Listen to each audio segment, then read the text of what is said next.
Meaning of Immaculate Conception. Immaculate Conception.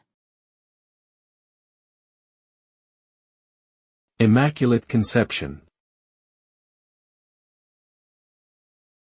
Immaculate Conception. Immaculate Conception. The Immaculate Conception is a belief in the Roman Catholic Church that Mary, the mother of Jesus, was conceived without original sin. This means that she was free from the stain of original sin from the moment of her conception in the womb of her mother. The belief is based on the idea that, as the mother of Jesus, Mary had to be born free from sin in order to bear a sinless son.